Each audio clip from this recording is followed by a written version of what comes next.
भाजप आपल्या उमेदवारांची पहिली यादी आजच घोषित करण्याची शक्यता आहे। पहिल्या यादीमध्ये पंतप्रधान मोदींसह अनेक दिग्गज नावांचा समावेश असेल। लोकसभा निवडणुकीसंबंधी भाजप केंद्रीय निवडणूक समितीची दिल्लीमध्ये मध्यरात्री 3:15 वाजेपर्यंत पंतप्रधान मोदी, केंद्रीय गृहमंत्री अमित शहा, भाजप अध्यक्ष जे.पी. नड्डा यांच्यात खल झाला।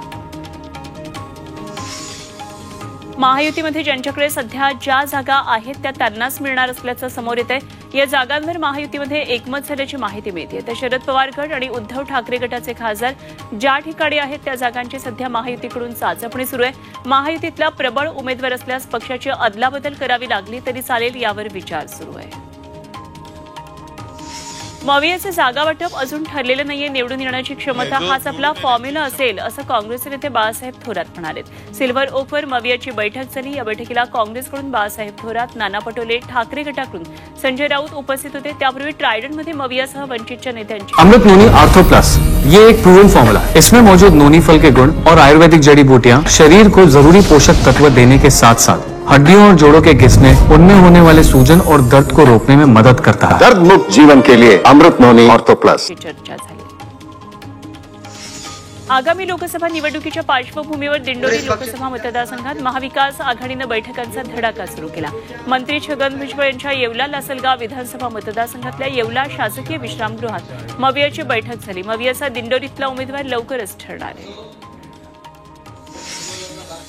कोल्हापूर लोकसभा मतदारसंघावरून महाविकास आघाडीत एकमत झाले। या जागेवर छत्रपतींच्या घराण्यातील कोणी लढावं आणि महाविकास आघाडीतील कोणत्याही पक्षाच्या चिन्हावर निवडणूक लढावी, याला महाविकास आघाडीचा आक्षेप असणार नाही असं नाना पटोलेंनी सांगितलं।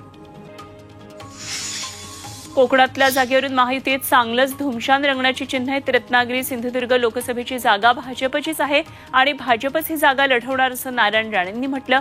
तर दुसरीकडे या जागेवरून शिवसेनेचे उदय सामंत आक्रमक झाले। जिथे शिवसेनेचे खासदार तिथे शिवसेनेचा दावा असेल असं उदय सामंत यांनी म्हटलंय।